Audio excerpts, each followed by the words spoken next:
అండి, నమస్తే. నేను Shanti. Welcome to Shanti USA stories. ఈరోజు రెసిపీ వచ్చేసి చామగడ్డ పులుసు. ఇది టేస్ట్ చాలా యమ్మీగా ఉంటుంది. ఒకసారి నేను చెప్పే ప్రాసెస్లో ట్రై చేయండి. దీనికోసం చామగడ్డలు తీసుకున్నాను. ఇక్కడ చూసారా, మాకు చాలా పెద్ద సైజు దొరికాయి, చాలా బాగున్నాయి. వీటిని ఫస్ట్ కుక్కర్లో వేసి మనం కుక్ చేసుకోవాలి. ఒక 2 విజిల్స్ వచ్చేలా కుక్ చేసుకుంటే సరిపోతుంది. ఫస్ట్ వీటిలో కొంచెం వాటర్ యాడ్ చేసి క్లీన్ చేసుకోవాలి. ఇలా క్లీన్ చేసుకున్న తర్వాత వాటర్ యాడ్ చేసి కుక్కర్ విజిల్ పెట్టేసి ఒక 2 విజిల్స్ వచ్చేలా కుక్ చేసుకోవాలి.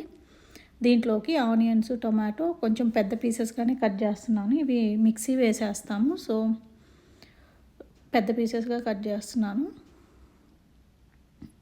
టొమాటో హాఫ్ సరిపోతుంది. టొమాటోను కూడా ఇలా పెద్దగా కట్ చేసుకున్న తర్వాత మనం కడాయిలో కొంచెం ఆయిల్ యాడ్ చేసి దీంట్లో 1 స్పూన్ ధనియాలు, 1/2 స్పూన్ జీలకర్ర,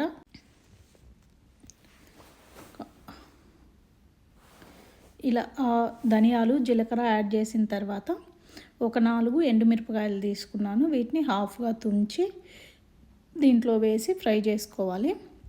ఒక 4 నుంచి 5 వెల్లుల్లి రెబ్బలు, ఒక 2 అల్లం కట్ చేసుకున్న పీసెస్ యాడ్ చేశాను. తర్వాత మనం కట్ చేసి పెట్టుకున్న ఆనియన్స్, టమాటోస్ యాడ్ చేసి ఇప్పుడు కొంచెం కుక్ చేసుకోవాలి. ఇవి కొంచెం ఫ్రై అయ్యేంత వరకు మనం కుక్ చేసుకోవాలి.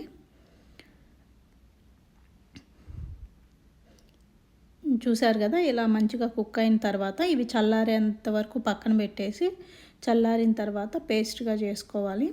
దీనికోసం మిక్సీ జార్ తీసుకొని దాంట్లో ఈ చల్లారినవన్నీ యాడ్ చేసి ఒక ఫుల్ స్పూను చింతపండు యాడ్ చేస్తున్నాను.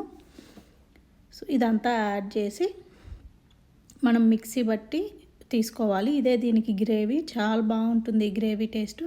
చూసారు కదా, ఇలా మిక్సీ పట్టేసి పక్కన పెట్టుకోవాలి.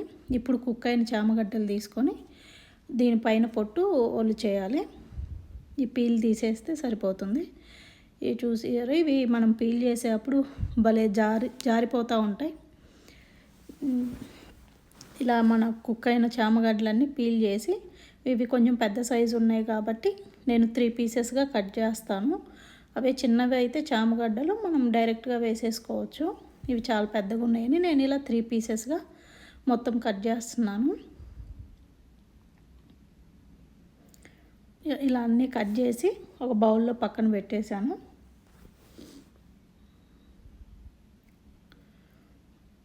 ఇప్పుడు వచ్చేసి ఇంకా కుకింగ్ స్టార్ట్ చేసేద్దాము.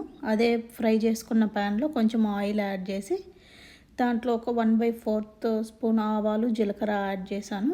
ఆ తర్వాత మనం మిక్సీ చేసి పెట్టుకున్న పేస్ట్ యాడ్ చేసి మంచిగా కుక్ చేసుకోవాలి. దీంట్లో మనం సాల్ట్ యాడ్ చేయలేదు, సాల్ట్, పసుపు అసలు యాడ్ చేయలేదు.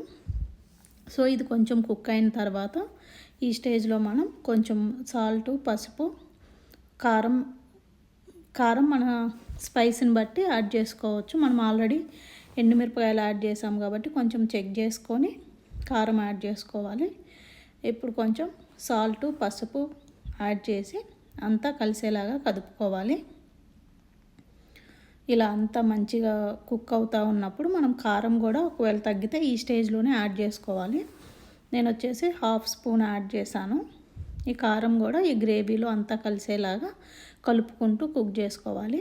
ఇప్పుడు ఇది లిడ్ పెట్టేసి మనం కొద్దిసేపు కుక్ చేసుకోవాలి.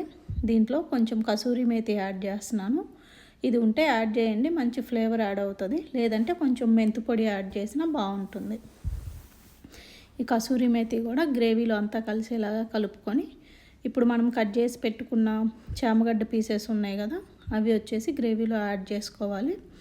ఇది ఇలా యాడ్ చేసి గ్రేవీ అంతా ఈ ముక్కలకు కలిసేలాగా కలుపుకోవాలి.